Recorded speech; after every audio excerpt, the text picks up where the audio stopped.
everyone, fresh from the success of your movie. Sandali daw mahina. Sa bumanga. May isa pa po tayong kumain. Sige, maglagay ka kuya. Sige. Maglagay ka for TV Pat Show. Exclusive pala sa Pat Show tayo, tapos naman. Nasa rin ibang bird. May dalawa pa daw, sabi ni Joanne. Hindi gumagana. Higin na natin. Sarap na. Okay. Sige, ako mas gusto ko lang ng mic. Go ahead na. Jay! Yes! Yay! Ito pala, kala ko may retouch pa. Hello po, maganda. Tanghali po sa inyong lahat. Pasensya na po sa pagkantay. Hello po. Hello. Congratulations! Thank you! And of course, the man of the hour, Jay Ibarra! Hindi ako nakahawak ng mic na ganito kagaan eh. Magaan. Ayun po, nice to see you again po sa inyo lahat. And ayun, sana po busog po kayo bago po tayo magsimula. And gaanan po natin yung mga tanungan. Thank you, JM. Any message na nakita mo natanggap mong grabe yung reviews performance mo sa huling movie mo na solo movie mo? Isa sa mga hits ng recent Cinemalaya. Any comment? Ayun, grabe. Until now, sobrang overwhelming pa rin po ng mga feedback na natanggap ko po. Kasi hindi ko pa in-expect na ganun yung kalalabsan. First time ko palang mapanood yung buong output. And pakiramdam ko ang dami ng kulang. Sinasabi ko kay Fiam, na sana pala ganito, dapat pala ginawa ko yun. Then nagulat ako. And natuwa naman ako sobra. And sobrang thankful lang po ako sa mga nakatrabaho ko dun sa Child. And syempre thankful din ako kay Max kasi nagawa niya ako ipakilala sa mga filmmakers na bahagi din ng Cinemalaya. So, And of course, ang ganda review sa Ghosting. Piang, may part 2 na! How do you feel about the good feedback sa Ghosting? How do I feel? Happy naman. Sobrang happy po ako na madaming natuwa sa part 1 ng Ghosting. Kaya nga po nagkaroon ng part 2 dahil ito ko nga dyan. Kung pwede na natin announce yung mga next gagawin niya, nakaka-excite na kaya... Oo, nakaka-excite. Kaso bawal pa rin. So ayan, nagpapasalamat po ako sa lahat ng nagusto sa Ghosting dahil kung hindi po dahil sa kanila, hindi magkakameron ng part 2. Thank you! I like the wave ng hair, dalaga-dalaga. Salamat din po sa mga sa ibang press na nakakalibre kami ng promotion dun sa Ghosting. Maraming salamat guys. Thank you. Okay, sige, keep yun yung sa inyo. I'd like to, walang microphone, pero I'd like to give the floor to Mr. June Lalim for the first set of questions. And June Lalim is the editor of Abante. Hi! Ang bongga. Siyempre, we're all excited na makasama kayo ngayong last, di ba? Kung paano na-excited ng mga fans nyo, nagagaling na ng Vancouver. Grabe yung mga ayudan. Naglalabasan hanggang ngayon. Lagi naka-sandal, ano talaga sitiyang kay JM. Pero madalas mo nga sabihin, Piang, na very comfortable kasi kay JM. Napaka-gentleman niya. Pero, wala na ba kayong pa-advance sa business na wala pa bang dapat aminin o sasabihin?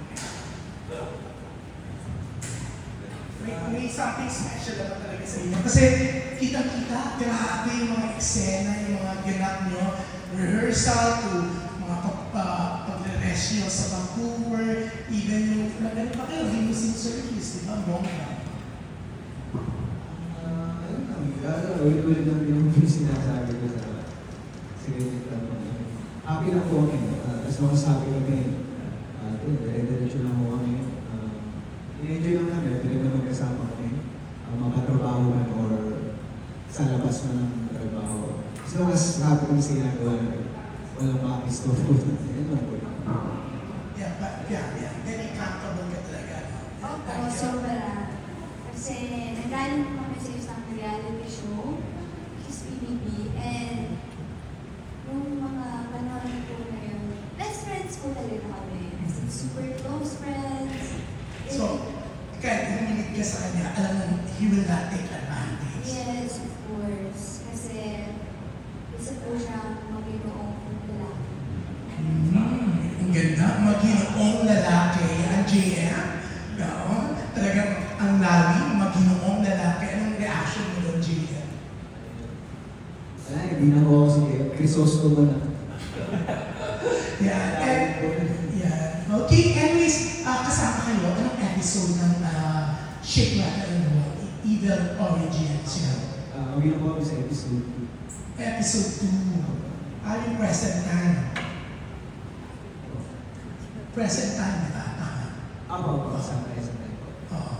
So, anyways, yun nga, ang bongga, di ba? I'm sure kung mga bata pa kayo, aware kayo sa SRR franchise, di ba? Oo. Dati ba, nanonood lang kayo, tapos paano nung sinabi sa inyo na finally, bibida kayo sa second episode ng Shake, Rattle, and Roll?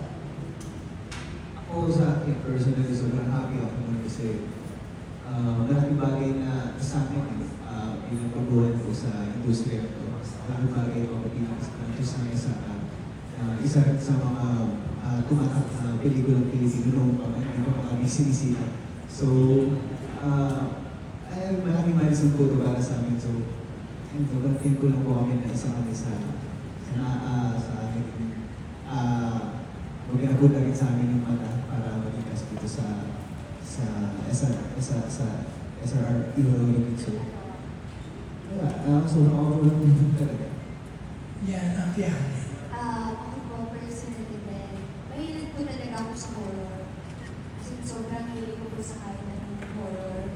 Parang kaya kong panoodin lahat ng horror movie ng isang upuan lang.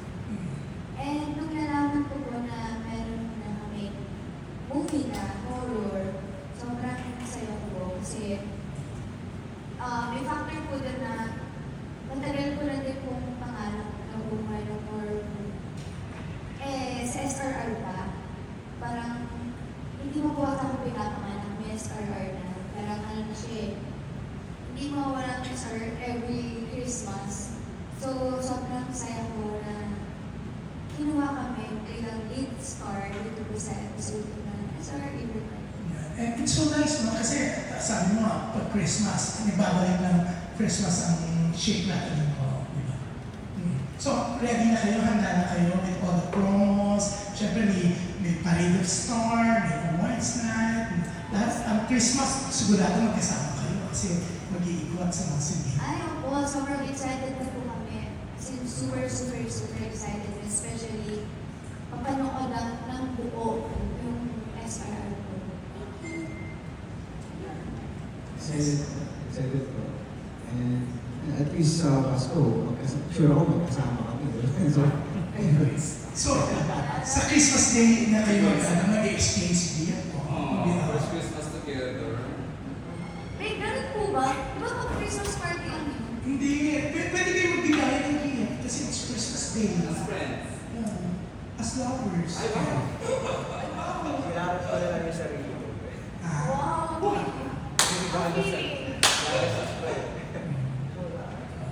Yeah. Okay, and thank you. And yeah, good luck sa Shake, Rattle, and Roll. Yeah. Thanks, June. Of course, I'd like to acknowledge the presence of our Executive Vice President and Regal Entertainment, Sir Keith Monteverde. One of the mga dahilan kung bakit may mga projects, pelikula ang JM because of Sir Keith, who nagtiwala at patuloy na nagtitiwala sa love team ni JM Piang. JM and Piang. Sir Keith, thank you for the love. Ayan. And of course, the next set of questions will come from Daily Tribunes and Jalio Tiradas, Alex Rosas. Marek, please. Oo nga. Hello? Ayan, Miriam. Next, itong quote, Mike.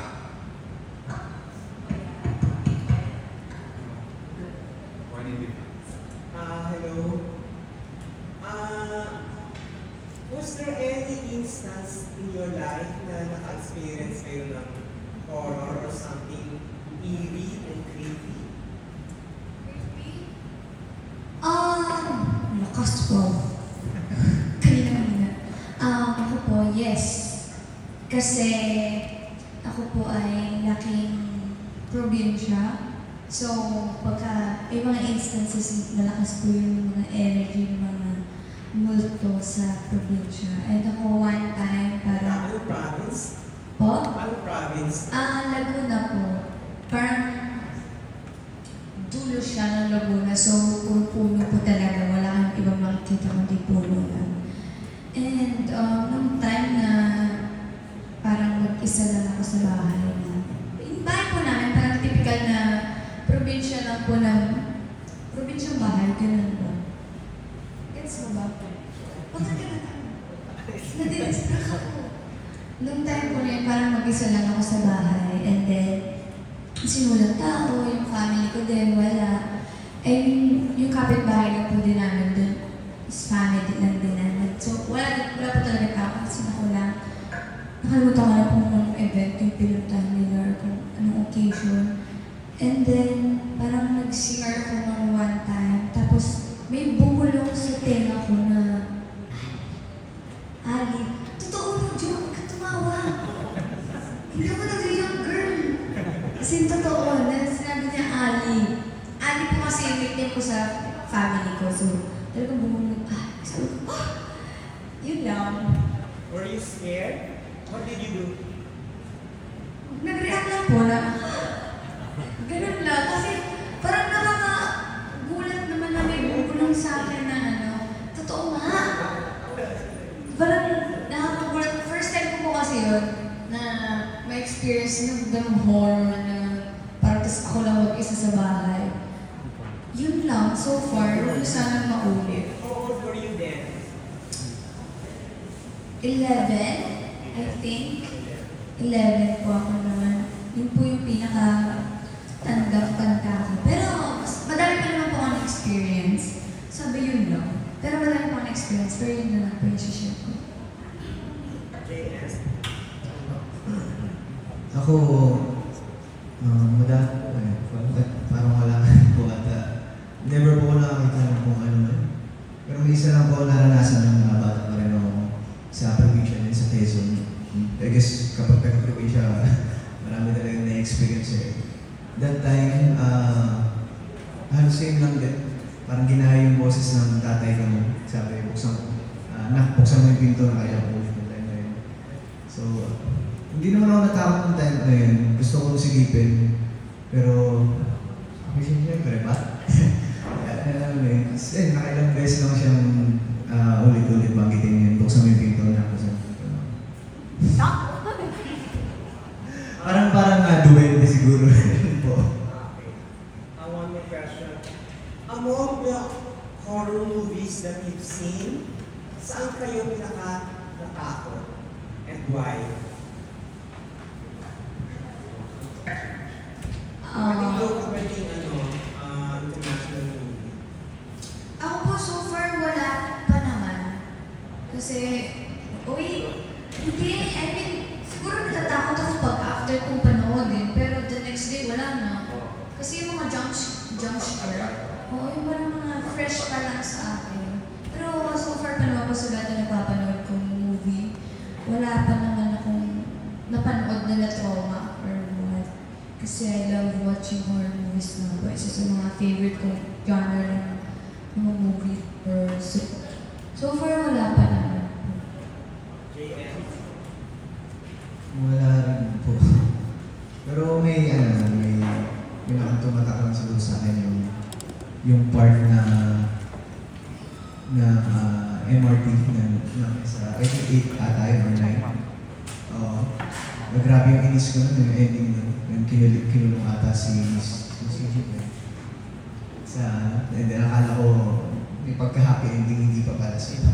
Ay, nandun na ako. Nandun nakikita ko yung mascot na yun. May nandun pa rin po yung inis.